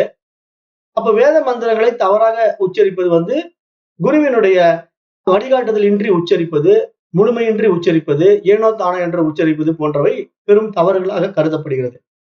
அப்ப இதனால்தான் வேத மந்திரங்களை சுயமாக நாம கற்றுக்கொள்ளாமல் அல்லது சுயமாக சொல்லாமல் ஒரு குருவின் மூலம் கற்றுக்கொண்டு சொல்ல வேண்டும் என்பதாகவும் பார்க்கப்படுகிறது. ஏன்னா பொதுவா வேத மந்திரங்களை வந்து அந்த எப்படி ஸ்வரம் அதை கரெக்டா சொல்லணும், எப்படி அந்த மந்திரத்தை வந்து நீட்டணும், இறக்கணும் அப்படிங்கறதெல்லாம் மீட்டர் அப்படிங்கிற அடிப்படையில சமஸ்கிருத மந்திரங்களை இந்த வேத மந்திரங்கள் எல்லாம் உச்சாரணம் செய்யும் போது முறையாக உச்சரிக்கணும். அதுல வந்து அந்த ஏற்றம் இறக்கம் வந்து சரியா வரலன்னா மந்திரம் ஒரு மாதிரி மாறி போயிடும். அப்ப அந்த அர்த்தமும் வந்து அனர்த்தமா மாறிடும். அதாவது அது என்ன பொருள் கொடுக்கணுமோ அந்த பொருள்ல இருந்து வேற பொருளை கொடுத்துரும். அப்ப அந்த மாதிரி நம்ம தவறா மந்திரங்களை உச்சாரணம் செய்தோம்னா அந்த பலன் கிடைக்காது. அந்த எஜமானன் வந்து அது எந்த நிமித்தமாக அந்த வேள்வியை நடத்துறாரோ அதனுடைய முழுமையான பலன் வந்து அவங்களுக்கு கிடைக்காம போயிடும். அப்ப அதனாலதான் நம்ம என்ன பண்ணணும்னா இந்த மாதிரி வேள்விகள் எல்லாம் நடத்தும் போது நல்ல திறமையான புரோகிதர்களை வச்சுதான் நடத்தணும். யார் காசு கம்மியா வராங்கன்னு பார்த்துட்டு இருக்க கூடாது. இப்ப நிறைய பேர் வந்து என்னமோ சாங்கியத்துக்கு தான் இந்த மாதிரி வேள்வி எல்லாம் பண்ணுவாங்க. பெரும்பாலானவங்க வந்து எதுக்கு வேள்வி பண்ணுவாங்கன்னா ஏதோ ஒரு குறை இருக்கு, அதை நிவர்த்தி பண்ணணும், வேள்வி பண்ணுங்க அப்படின்னு யாராவது சொல்லிடுவாங்க. சரி வேள்வி செய்யலாம் அப்படின்னு சொல்லிட்டு கோயில்ல போய் ஒரு பூசாரிட்ட கேட்பாங்க, இந்த மாதிரி ஒரு வேள்வி செய்யணுங்கிறாங்க, இது யாரு வருவாங்க அப்படின்னா சரி அவர் என்ன பட்ஜெட்ல செய்ய பாக்குறீங்க? ஒண்ணு கம்மி பட்ஜெட்ல செய்யலாம்னா, அதுக்கு தகுந்த மாதிரி ஒரு கத்துக்குட்டி புரோகிதரை அனுப்பிச்சிருவாங்க. அவர் என்ன பண்ணுவாரு வந்து கத்து கத்துன்னு கண்டபடி கத்திட்டு போயிடுவாரு. அப்புறம் கடைசியில என்ன ஆகும்னா, அந்த எஜமானன் எதுக்காக செஞ்சாரோ அது வந்து பிரயோஜனம் இல்லாம போயிடும். ஏன்னா அது சான்ஸ்கிரிட்ல சொல்றதுனால நமக்கு ஒண்ணும் புரிய போறதில்ல இல்லையா? நாம உட்கார்ந்து கிறுகிறுன்னு வேடிக்கை தான் பார்க்க போறோம். அப்ப அந்த சான்ஸ்கிரிட் மந்த்ரா வந்து தப்பு தப்பா சொன்னா அதுல நிச்சயமா பலன் இல்லாம போயிடும். அப்ப நல்லா தெரிஞ்ச வேத விற்பனர்களை வச்சு நம்ம செஞ்சா தான் அது முறையா செஞ்ச மாரி ஆகும். அப்ப அந்த மாரி முறையா செய்யும்போது உண்மையிலேயே பார்த்தீங்கன்னா, ஒரு 4, 5 புரோகிதர்கள் வந்து அந்த யாகத்த வேள்விய முறையா நடத்தி குடுக்கணும். அப்படி நடத்தி குடுக்கும்போது கொஞ்சம் அதிக செலவாகும். ஆனாலும் அதில தான் முழுமையான பலன் கிடைக்கும். சும்மா நம்ம ஏனோ தானோ அப்படின்லாம் செஞ்சோம்னா, வேத மந்திரங்களுடைய பலன் வந்து முழுமையாக கிடைக்காது. இன்னைக்கு நெறைய பேர் இந்த வேத மந்திரங்கள் எல்லாம் வந்து கமர்ஷியல் ஆக்கிட்டாங்க. ஏன்னா இங்க வந்து யாரையும் நம்ம தப்பு சொல்ல முடியாது. எல்லாம் வயித்து பொழப்புக்காக இன்றைக்கு என்ன ஆயிடுச்சுன்னா, கொஞ்சம் நஞ்சம் அரைகுறையா கத்துக்கிட்டு, சரி நானும் இந்த வேத மந்திரத்த சொல்றேன் அப்படின்னு மனப்பாடம் பண்ணிக்கிட்டு, தமிழ் வழியிலேயே அத படிச்சுக்குவாங்க. சமஸ்கிருதம் கூட தெரியாது. சமஸ்கிருதம் கூட படிக்க முடியாத அளவுக்கு, தமிழ்லயே எழுத்து கூட்டி கூட்டி அத எப்படி படிக்கணுங்கிறதெல்லாம் தெரிஞ்சுக்கிட்டு இருக்கிற புரோகிதர்கள்லாம் நெறைய இருக்காங்க. அவங்களுக்கு வந்து சமஸ்கிருத புத்தகத்த குடுத்தீங்கன்னா படிக்க மாட்டாங்க. தமிழ் புத்தகத்த வச்சு அந்த வேத மந்திரங்கள் எல்லாம் சொல்லுவாங்க. இப்படியெல்லாம் இருப்பாங்க. அப்ப இதெல்லாம் வந்து ஏதோ வயித்து பொழப்புக்கு வேத மந்திரத்த சொல்லி நம்ம காசு பண்ணலாங்கிற கூட்டம் அதிகமாயிட்டதுனால தான், இன்றைக்கு ஆன்மீகமும் இந்த மாரி ஒரு அவல நிலையில இருக்கிறத நம்ம பார்க்கிறோம். ஆனா முறையா நாம செஞ்சா தான் அதனுடைய பலன்கிறத தெரிஞ்சுக்கிட்டு நம்ம அத செய்யணுங்கிறதுக்காக இங்க சொல்றேன். இப்ப அடுத்தது அத்தியாயம் 1 பகுதி 6. இப்ப இதுல என்ன பண்ண போறாருன்னா, இந்த ரிஷி பொன்னொளிர் தெய்வ தியானம் என்று சொல்கிறார். அதாவது அந்த சூரியனுடைய பிரகாசமான ஒளிக்கதிர்கள் வந்து ஒரு பொன்னொளி போல வெளிப்பட்டுக் கொண்டிருக்கிறது. அப்படிங்கிறத முன்னிறுத்தி இங்க மீண்டும் அந்த சூரியனை பற்றிய சில விஷயங்களை இங்க பார்க்க போறோம். இந்த இடத்துல என்ன பார்க்கிறோம் அப்படின்னா, இனி வருகின்ற இந்த முதல் அத்தியாயத்தினுடைய 6வது மற்றும் 7வது பகுதிகள் வந்து இறைவனை நேரடியாக தியானிப்பது பற்றி கூறப்படுகின்றன என்று இங்க பார்க்கிறோம். அப்ப இந்த தியானங்கள் வந்து ஜோதிஷ்டோம யாகத்தின் அங்கங்கள் என்பதாகவும் பார்க்கிறோம். அப்ப ஜோதிஷ்டமம்னா அந்த ஜோதினாலே ஒளிதான். அதாவது ஒளிர்கின்றது, அது பிரகாசிக்கின்றது அப்படிங்கிற அடிப்படையில இங்க யாகங்கள், அந்த யாகத்தினுடைய அங்கங்கள். அதாவது அங்கங்கள்னா பிரிவுகளாக பார்க்கிறோம். இவைகள் வந்து அதி தெய்வதமாகவும், அத்தியாத்தமாகவும் செய்யப்படுகின்றன என்று 2 விதமான தியான முறைகளை சொல்றாரு. அப்ப நாம இப்ப பார்க்க போற முதல் அத்தியாயத்தினுடைய 6ஆம் பகுதியில இறைவனை வந்து சூரிய மண்டலத்தில் உரைகின்ற பொன்னொளிர் தெய்வமாக தியானிக்கின்ற அதி தெய்வத தியானத்தை பற்றி இந்த பகுதி கூறப்படுகிறது என்று பார்க்க போகிறோம். அப்ப இந்த சூரியனுடைய உபாசனாவே வந்து ஒரு சமயமே இருக்கு. அதுக்கு பேர் வந்து சௌரம்னு பேரு. இப்போ நம்ம வந்து சனாதன தர்மத்துல வந்து சமயங்கள் இருக்கு இல்லையா? 6 விதமான சமயங்கள் இருக்கு. 6 சமயங்கள் என்னென்ன? சைவம், வைணவம், கானாபத்தியம், கௌமாரம், சௌரம், அப்புறம் சக்தி வழிபாடு இருக்கு. சாக்தம் இருக்கு. இப்ப நாம வந்து பெரும்பாலும் நம்ம நடைமுறையில என்ன பண்ணுவோம்னா, இந்த 6 சமயங்களையும் மிக்ஸ் பண்ணி தான் வழிபாடுகள்லாம் இருப்போம். இப்ப யாரு வேணா நீங்க பாருங்களேன், கோயிலுக்குள்ள போனா, முதல்ல கணபதி வச்சிருப்பாங்க. கணபதி வழிபாடு இருக்கு. அது கானாபத்தியம். அந்த பக்கம் முருகன் வச்சிருப்பாங்க. முருகன் வந்து கௌமாரம். அப்புறம் உள்ள கோயிலுக்குள்ள போன உடனே அந்த கோயில்ல சிவபெருமான் இருப்பாரு. அதுக்கு பேர் வந்து சைவம். அப்புறம் பக்கத்திலே சிவபெருமானுடைய கோயில் பக்கத்திலே பாத்தீங்கன்னா அம்பாள் கோயில் இருக்கும். அதுக்கு பேரு சாக்தம். அப்புறம் இன்னும் கொஞ்சம் தள்ளி கோயில்லயே பிரகாரம் சுத்தி வந்தீங்கன்னா, அங்க தனியா ஒரு பெருமாள் கோயில் இருக்கும். அதுக்கு பேரு வைணவம். அப்ப இது மாதிரி சமயங்கள் பூரா ஒரே கோயிலுக்குள்ள கொண்டு வந்து இங்க பக்திய வந்து ஒருநிலைப்படுத்துவதற்காகத்தான் மகான்கள் எல்லாம் முயற்சி எடுத்தாங்க. ஏன்னா இங்க ஆலய வழிபாடினுடைய நோக்கம் வந்து மன ஒருமைப்பாடு, 2வது தூய்மையான பக்தி. அதுதான் இங்க முக்கியம். அப்ப கடவுள்கள்ல உயர்வு தாழ்வு கிடையாது. நீ எந்த சமயத்தை சேர்ந்தவனாக இருந்தாலும் சரி, எல்லா கடவுளும் ஒண்ணுதான் அப்படிங்கிறத புரிய வைக்கிற ஒரு சூட்சுமமான விஷயத்தை தான் கோயில்கள்லயும் மக்கள் முன்னிறுத்தினாங்க. மகான்கள், ரிஷிகள் முன்னிறுத்தினாங்க. ஆனாலும் இந்த மக்களுடைய மனோபாவம் மாறவே இல்ல. இவர்கள் எல்லாம் வந்து அந்த பிரிவினைகள்ல தான் இன்றைக்கும் வாழ்ந்து கொண்டிருக்கிறாங்க. அதனால நெறைய பேர் என்னன்னா பெருமாள் கோயிலுக்கு போறவன் சிவன் கோயிலுக்கு போமாட்டான். சிவன் கோயிலுக்கு போறவன் பெருமாள் கோயிலுக்கு போமாட்டான். அந்த பெரிய கோயிலுக்குள்ளேயே போவான். அந்த கோயில்ல பாத்தீங்கன்னா சிவனுக்கான ஒரு தனி இடம் இருக்குன்னா, சிவனை மட்டும் கும்பிட்டு போயிட்டே இருப்பான். பெருமாள் பக்கமே போமாட்டான். ஏன்பா பெருமாளை கும்பிட மாட்டேங்கிறன்னா, எனக்கு சிவன் தான் வேணுங்க. பெருமாள் தேவையில்லம்பான். அப்ப இதெல்லாம் வந்து ஒரு பிரிவினை மனப்பான்மை. இந்த மனப்பான்மை இருக்கிறவன் வந்து என்றைக்கும் இறை நிலை அடைய முடியாது. இறை தரிசனம் உண்டாகாது. காரணம் என்னன்னா, அந்த மனம் வந்து இருமைகள் இருக்கு. ஆனா இறைவனை யார் அனுபவமாக்க முடியும் தன்னுள்ள அப்படின்னு பார்த்தா, அந்த ஒருமை நிலையில தான் அனுபவமாக்க முடியும். இங்க இருப்பதெல்லாம் இறைவன் எப்ப தெரியுதோ அப்பதான் இறைவனை அனுபவமாக்க முடியுமே தவிர, இறைவனுக்குள்ள பிரிவினை வச்சுக்கிட்டு இந்த சமயங்களுடைய அடிப்படையில சண்டை போட்டுக்கிட்டு இருக்கிறவன் ஒருத்தனும் கடவுளை வந்து அடையவே மாட்டான் அப்படிங்கறத மகான்கள் எல்லாரும் ஆணித்தரமாக நமக்கு சொல்றாங்க. அப்ப அந்த அடிப்படையில இப்ப இந்த 6வது பகுதி வந்து சௌரம் என்ற சூரிய வழிபாட்டை பத்தி பேசுது. சூரியன் தான் இங்க பிரதான தேவதை. அதனால இப்ப இத பார்க்க போறோம். இதுக்கு வந்து அங்கமாக 5 தியான தொகுதிகள் கூறப்படுகின்றன. இந்த அங்க தியானங்களுக்கு ஜோடி ஜோடியாக தேவதைகள் எடுத்துக் கொள்ளப்படுகிறார்கள். இவர்கள் ஒருவருக்கு ஆதாரமாக இருப்பவர், மற்றொருவர் அவரை சார்ந்து இருப்பவர். இவ்வாறு இந்த இருவரும் இணைப்பிரியாதவர்கள். இணைப்பிரியாத இந்த இரட்டை தேவதையர்கள் இது போலவே இணைப்பிரியாத 2 பிரதீக ஜோடிகளில் ஏற்றி தியானிக்கப்படுகின்றார்கள். அதாவது ரிக்கு சாம மந்திரங்களும் அதுல சா அமா என்ற 2ஐயும் சேர்த்துக்குவாங்க. சா ம அப்படிங்கிற அமாங்கிற 2ஐயும் சேர்த்து இங்க இந்த தேவதைகள் எல்லாம் வழிபாடு செய்யப்படுகிறது.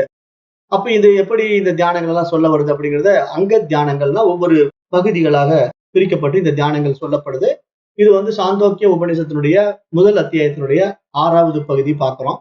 அதுல இப்ப முதல் மந்திரம் இயம் ஏவ ரிக் அக்னிஹி சாம ததேதத் ஏதஸ்யாம் ரிஷி அத்யூடஹம் சாம தஸ்மாத் ரிஷி அத்யூடஹம் சாம கீயத்த இயமேவ சாக்னிஹி அமக தத் சாம.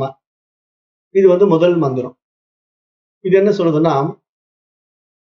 இந்த பூமியே ரிக் மந்திரம், அக்னி வந்து சாம மந்திரம்.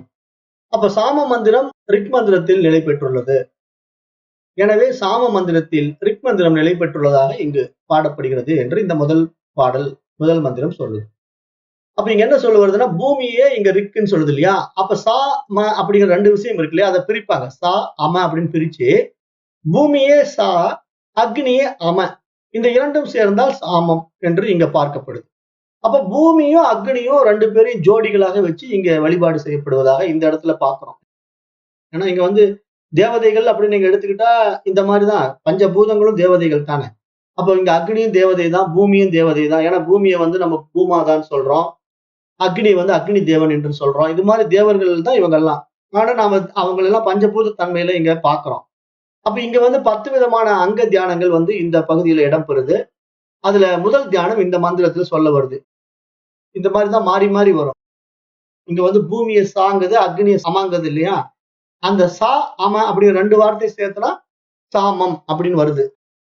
அந்த அடிப்படையில இங்க ஜோடி ஜோடியா வச்சு இந்த 9 மந்திரங்களும் இப்படிதான் போகும். ஒரே மாதிரி இருக்கும் மந்திரங்கள் எல்லாம்.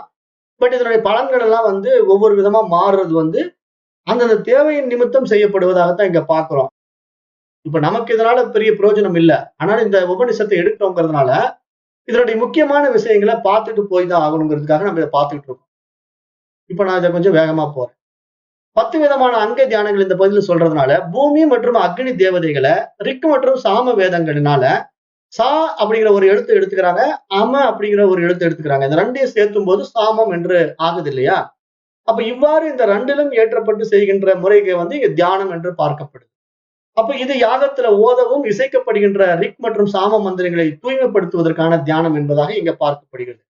அப்ப இசையுடன் பாடப்படுகின்ற ரிக் மந்திரங்களே சாம மந்திரங்கள். எனவேதான் சாம மந்திரங்கள் ரிக் மந்திரங்களில் நிலை பெற்றுள்ளதாக இங்கு கூறப்படுகிறது என்று பார்க்கிறோம். அப்ப இங்க பொதுவாவே எல்லா மந்திரங்களும் ரிக் தான். ஆனா அந்த ரிக் மந்திரத்தை எடுத்து நம்ம இசையோடு பாடணும், அதுக்கு பேரு சாம மந்திரம், சாம கானம் அப்படின்னு நம்ம பார்க்கணும். அந்த அடிப்படையில் தான் அங்க மந்திரங்களை வந்து ஒரு இசையோட பாடுவாங்க. அப்ப இங்க ரிக் சாமமும் சேர்ந்துதான் இங்க கையாளப்படுகிறது என்று இங்க சொல்ல வராங்க. இதுல முதல்ல வந்து இந்த முதல் மந்திரம் எதை முக்கியமா எடுத்துக்கிச்சு அப்படின்னு பாத்தீங்கன்னா, அங்க தியானங்கள்ல பூமியையும் அக்னியும் எடுத்துக்கிச்சு இல்லையா? இப்ப வந்து ஆகாயமே ரிக் மந்திரம்னு பேச போது இது 2வது மந்திரம். இது என்ன சொல்லுதுன்னா, அந்தரிக்ஷம் ஏவ ரிக் வாயுகோ சாம தத் ஏதஸ்யாம் ரிஷி அத்யூடகம் சாம தஸ்மாத் ரிஷி அத்யூடகம் சாம கீயதே அந்தரிக்ஷமேவ சா வாயுகு அம தத் சாம. அதே மாதிரி இருக்கும் இந்த மந்திரம். ஆனா 2 விஷயங்கள் மாறும். அந்தரிக்ஷம் ரிக் வாயுகுன்னா இங்க வந்து ஆகாயம் தான் ரிக் மந்திரம், வாயு வந்து சாம மந்திரம் என்று 2 பிரிச்சுக்குது. அங்க என்ன சொல்லுது? பூமி தான் ரிக் மந்திரம், அக்னி தான் வந்து சாம மந்திரம்னு அங்க சொல்லிச்சு இல்லையா முதல் பாடல்ல? இங்க வந்து ஆகாயமே ரிக் மந்திரம், வாயு சாம மந்திரம். அப்ப சாம மந்திரம் ரிக் மந்திரத்தில் நிலை பெற்றுள்ளது. எனவே சாம மந்திரம் ரிக் மந்திரத்தில் நிலை பெற்றுள்ளதாக பாடப்படுகிறது. அப்ப ஆகாயம் மற்றும் வாயு தேவதைகள் ரிக் சாம வேதங்களிலே சா அம அப்படின்னு 2 விதிலும் ஏற்றப்பட்டு இங்கு தியானம் செய்யப்படுகிறது என்று இந்த மந்திரம் ஆகாயமே ரிக் மந்திரம் என்று இங்க பேசுது. அதாவது ஒரே கான்செப்ட் தான், விஷயம் வந்து ஒண்ணுதான். ஆனா தேவதைகளை மட்டும் மாத்தி மாத்தி போடுவாங்க. ரிஷிகள் வந்து தேவதைகளை மாத்தி மாத்தி போடுவாங்க. அங்க வந்து பூமிங்கிற ஒரு தேவதை எடுத்துக்கிட்டாங்க, அக்னின்னு ஒரு தேவதை எடுத்துக்கிட்டாங்க இல்லையா? அப்ப பூமியை வந்து ரிக்கா பாக்குறாங்க, அக்னியை வந்து சாமமா பாக்குறாங்க. 2 விதமான வேதங்களை அங்க கொண்டு வந்து நினைக்கிறாங்க. அப்படி கொண்டு வந்து நிறுத்தும் போது அதை சாமம் என்று சொல்வதற்காகவே 2 தேவதைகளுக்கும் 2 பெயர் கொடுக்குறாங்க. ஒண்ணு வந்து சா அப்படின்னு ஒரு பெயர் கொடுக்குறாங்க. இன்னொரு தேவதைக்கு அம என்று பெயர் கொடுக்கிறாங்க. அப்ப சா, அம அப்படின்னு 2ம் சேர்த்தும் போது சாமம் என்று மாறுவதாக இங்கு தியானம் செய்யப்படுவதாக ஒவ்வொரு மந்திரத்தையும் சொல்லுது. இப்ப நம்ம ஆகாயத்தை பார்த்துட்டோம். அடுத்தது 3. கௌரேவ ரிக் ஆதித்யஹா சாம தத் ஏதத் ஏதாஸ்யாம் ரிஷி அத்யூடகம் சாம தஸ்மாத் ரிஷி அத்யூடகம் சாம கீயத்தே ஜௌரேவ தாதித்யா அம தத் சாம. அதே மாதிரி இந்த மந்திரம் இங்க என்ன சொல்லுதுன்னா, சொர்க்கம் தான் ரிக் மந்திரம், சூரியன் தான் சாம மந்திரம் என்று இது சொர்க்கத்தையும் சூரியனையும் எடுத்துது. அப்ப சொர்க்கத்தை ரிக் மந்திரமா பாக்குது, சூரியனை சாம மந்திரமா பாக்குது. அப்ப சாம மந்திரம் ரிக் மந்திரத்தில் அதே மாதிரி நிலை பெற்றிருக்கிறது. எனவே சாம மந்திரம் ரிக் மந்திரத்தில் நிலை பெற்றிருப்பதாக பாடப்படுகிறது. அப்ப இங்க சொர்க்கம் தான் சா அப்படிங்கிற எழுத்து, சூரியன் தான் அம என்ற எழுத்து. அப்ப இந்த இரண்டும் சேர்ந்தால் சாமம் என்று ஆகிறது. அப்ப சொர்க்கம் மற்றும் சூரிய தேவதைகள் ரிக் மற்றும் சாம வேதங்களிலும் தா மற்றும் அமாவிலும் ஏற்றப்பட்டு இங்கு தியானம் செய்யப்படுவதாக பார்க்கிறோம். அடுத்தது 4வது. நட்சத்திரான்யேவ ரிக் சந்திரமாகா சாம தத் ஏதத் ஏதாஸ்யாம் ரிஷி அத்யூடகம் சாம தஸ்மாத் ரிஷி அத்யூடகம் சாம கீயத்தே நட்சத்திரான்யேவ சா சந்திரமா அமஸ்தத் சாம. இங்க அதே மாதிரி மாத்திக்குது. இங்க என்ன சொல்றதுன்னா, நட்சத்திரங்களே ரிக் மந்திரங்கள், சந்திரன் வந்து சாம மந்திரங்கள் அப்படின்னு சொல்லிடுது. அப்ப சாம மந்திரங்களும் ரிக் மந்திரங்களில் நிலை பெற்றிருக்கின்றன. இந்த சாம மந்திரங்கள் தான் ரிக் மந்திரங்களில் நிலை பெற்றதாக பாடப்படுகிறது. ஆகவே இங்க நட்சத்திரங்கள் தான் தா என்ற எழுத்தும், சந்திரன் தான் இங்க அம என்ற எழுத்துமாக மாறி இந்த இரண்டும் சேர்ந்தால் சாமம் என்பதாக மாறிவிடுகிறது. ஆக இங்க நட்சத்திரங்களும் சந்திரனும் சேர்ந்து இங்க ரிக் மற்றும் சாம வேதங்களிலே சா மற்றும் அம என்ற 2 எழுத்துக்களும் ஏற்றப்பட்டு தியானம் செய்யப்படுவதாக நாம் இங்க 4வது மந்திரத்துல பார்க்கிறோம். அடுத்தது 5வதுல என்ன சொல்லுதுன்னா, வெண்ணிற ஒளியை பற்றி பேசு. அத யதேதாதித்யஸ்ய சுக்லம் பாஹா தைவர்கத யன்னீலம் பரஹ கிருஷ்ணம் தத் சாம தத் ஏதத் ஏதஸ்யாம் ரிஷி அத்யூடகம் சாம தஸ்மாத் ரிஷி அத்யூடகம் சாம கீயத்தே. இந்த பாடல் 5வது என்ன சொல்லுதுன்னா, சூரியனின் வெண்மையான ஒளி வந்து ருக் என்றும், அதன் ஆழமான நீல நிற ஒளி வந்து சாமம் என்றும் இங்க பாக்குது. அப்ப சாமம் எனப்படுவது எப்படின்னா, இங்க ரிக் அப்படிங்கிறது வந்து கருப்பு ஒளி வந்து ரிக் எனப்படும், வெள்ளை ஒளியை அடிப்படையாக கொண்டிருக்கிறது. அதாவது சாமம் என்பது வந்து கருப்பு ஒளியாகவும், ருக் என்பது வெள்ளை ஒளியாகவும் இங்க வச்சுக்கிறாங்க. அப்படி வச்சுக்கிட்டு அப்ப இங்க சாமம் ருக் என்ற எழுத்தை அடிப்படையாக கொண்டு இது பாடப்படுகிறது என்று இங்கு 2 வேதங்களுக்கும் 2 விதமான, கிருஷ்ணம் அப்படின்னா கருப்பு, சுக்லம் அப்படின்னா வெள்ளை. அப்ப இங்க சுக்லம் கிருஷ்ணம் அப்படிங்கிற 2 வார்த்தை இங்க பயன்படுத்தி இங்க வந்து சாமம் என்பது வந்து கருப்பாகவும் கருப்பு ஒளியாகவும், ரிக் என்பது வந்து வெள்ளை ஒளியாகவும் கொண்டு இங்க தியானிக்கப்படுவதாக இந்த பாடல்ல பார்க்கிறோம். அடுத்தது 6ல அத யத்தேவை ததாதித்யஸ்ய சுக்லம் வா தைவ தத் என் நீலம் பரஹ கிருஷ்ணம் ததமஸ்தத் சாமாத். இங்க என்ன சொல்லுது, சூரியனே வெண்ணிற ஒளி, அதுதான் சா என்ற எழுத்து. நீளமாகவும் அடர்ந்த கருப்பாகவும் உள்ள அதனுடைய பகுதி அம. அப்ப இந்த இரண்டும் சேர்ந்தால் சாமம். அப்ப சூரியனின் அடர்ந்த கருநீல பகுதி இருப்பதாக இங்க இந்த மந்திரம் கூறுவது நாம் கருத்தில் கொள்ள வேண்டியது என்று பார்க்கிறோம். அப்ப சூரியனிடத்தில் இருக்கின்ற அந்த கருநீல பகுதி வந்து நம்முடைய சாதாரண கண்களுக்கு வந்து தெரிவதில்லை. இதை வந்து புலன்களை அடக்கி ஒருமுகப்படுத்தி இதை தன்னுள் உணர்ந்த ரிஷிகள் தான் இதை வந்து வெளிப்படுத்தி இருக்கிறார்கள் என்று பகவான் ஆதிசங்கரர் சொல்றாரு. இது அந்த காலத்துல சூரியனிடத்துல இந்த மாதிரி கருமையான புள்ளிகள் இருக்கு அப்படிங்கிறத பல ஆயிரக்கணக்கான ஆண்டுகளுக்கு முன்னாடி இந்த மாதிரி வேத மந்திரத்துல நம்முடைய ரிஷிகள் சொல்லி இருக்கிறாங்க. இப்ப சயின்டிஸ்ட் என்ன பண்றாங்க, அட்வான்ஸ்டு சேட்டலைட்டை வச்சு ரொம்ப பவர்ஃபுல் ஜூம் கேமரா வச்சு சூரியனை அப்படியே க்ளோஸ் பண்ணி பார்த்தாங்கன்னா, ரொம்ப க்ளோஸ் அப்ல பார்த்தாங்கன்னா சூரியன்லயே நிறைய கரும்புள்ளிகள்லாம் இருக்கு. அந்த சூரியன் இடத்துல கருப்பு ஸ்பாட் எல்லாம் இருக்கு இல்லையா, அதை இப்ப வானவியல் மேதைகள் இப்ப கண்டுபிடிச்சு இந்த மாதிரி இப்பெல்லாம் சூரியன்லயே நிறைய கரும்புள்ளிகள் இருக்கு அப்படிங்கிறத கண்டுபிடிச்சு சொல்றாங்க.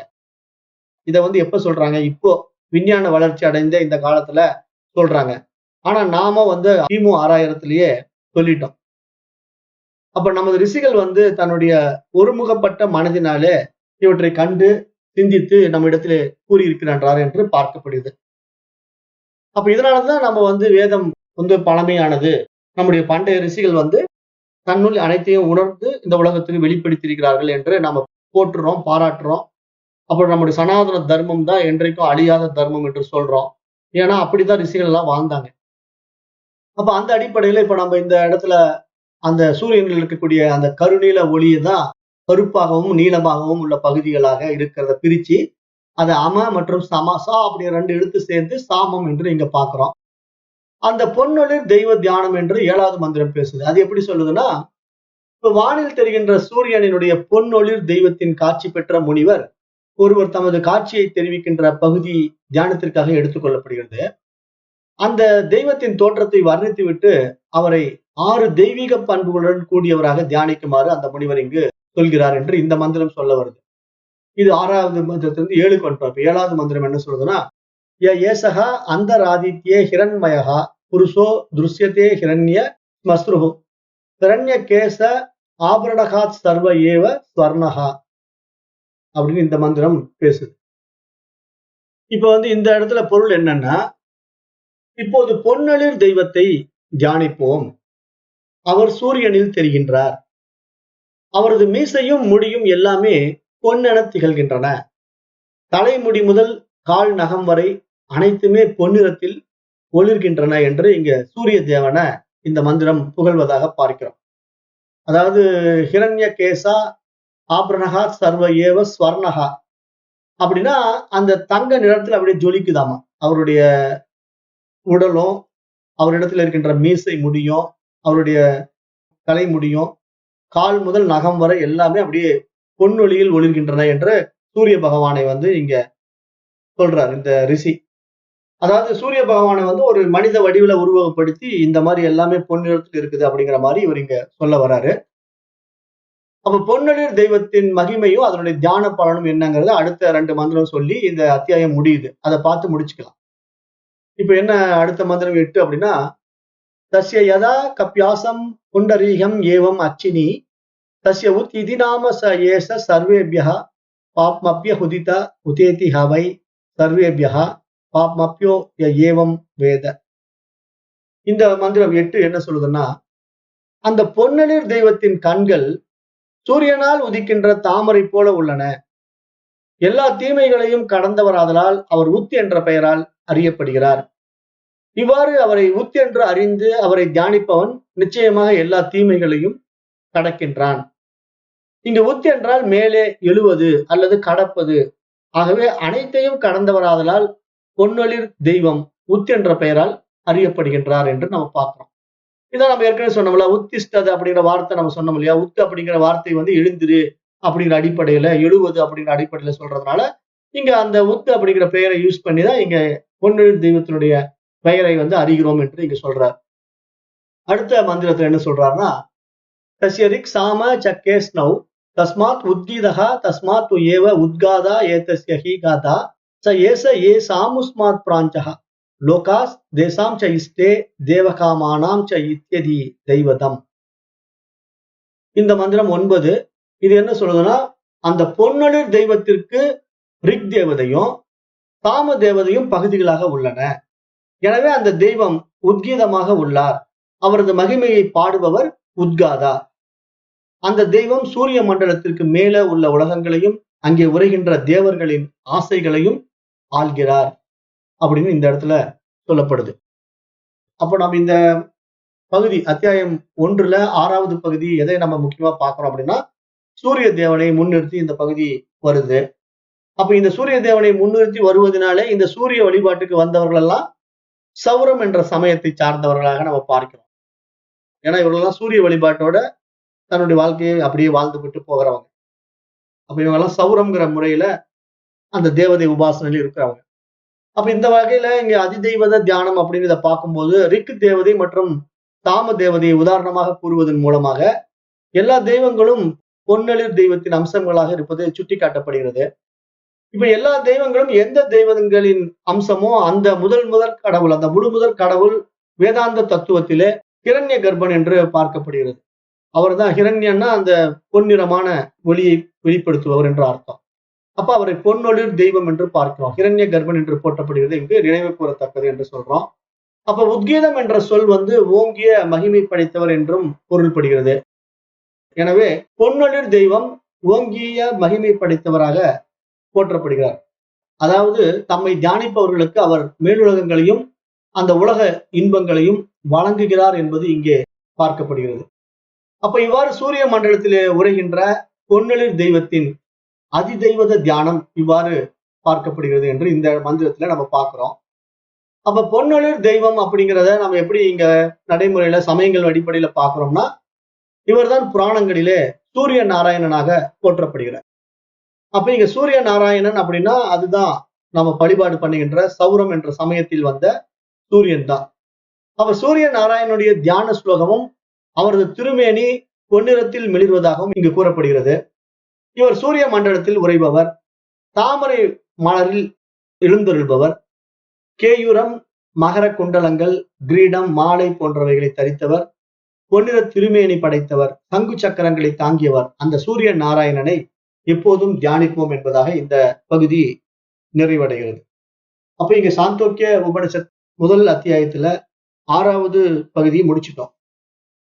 மொத்தம் 5, 6ங்கிற 2 பகுதியில் நம்ம இன்றைக்கு பார்த்துட்டோம். இன்னும் அடுத்தது நம்ம 7வது பகுதி பார்க்க போறோம் முதல் அத்தியாயத்துல. இதை நம்ம அடுத்த வகுப்புல வச்சுக்கலாம். தியானங்கள் எல்லாம் முதல்ல இப்படிதான் போகும். ஆனா இது நிறைய பேருக்கு புரியாது. ஆனா ஒண்ணும் இதை பத்தி கவலைப்பட வேண்டியதில்லை. அதாவது இதெல்லாம் இப்படிப்பட்ட தியானங்கள் எல்லாம் நம்ம ரிஷிகள் செய்தார்கள். அவர்கள் எல்லாம் அந்த காலத்துல எப்படி இதையெல்லாம் கண்டறிந்து நமக்கு சொன்னார்கள் அப்படிங்கிற ஒரு கருத்து நம்ம புரிஞ்சுக்கிட்டா போதும். இந்த உபனிஷத் பொறுத்த வரைக்கும் பெரிய சப்ஜெக்டா இருக்கிறதுனால முதல்ல இப்படி வந்துட்டு போக போக ரொம்ப சுவாரஸ்யமா இருக்கும். அந்த உபனிஷத்து உள்ள போக போக நிறைய விஷயங்களை கதைகளாகவும் கருத்துள்ள விஷயங்களையும் பேசும். ஆனா ஆரம்பத்துல இந்த தியான முறைகளை தான் அதிகமா பேசும். ஆனா நம்ம இதை கவனிச்சு ஒரு டைம் கேட்டா நிறைய புரிதல் வரும். ஆகவே இதை நம்ம அப்படியே பயணிப்போம். இன்னும் நிறைய தியான முறைகள் இருக்கு. இந்த முதல் அத்தியாயம் முடிகிற வரைக்கும் நிறைய தியானங்கள் தான் மாறி மாறி வரும். அப்புறம் போக போக நிறைய வாழ்க்கை விஷயங்கள், இறைத்தன்மைகள் எல்லாம் நிறைய பேசும். பார்ப்போம், ஒவ்வொன்றா பார்ப்போம். அப்ப இன்றைக்கு நான் இந்த பகுதியை நிறைவு செய்து இத்தோட முடிக்கிறேன். அடுத்த வகுப்புல சந்திக்கலாம். நன்றி. ஓம் தத் சத்.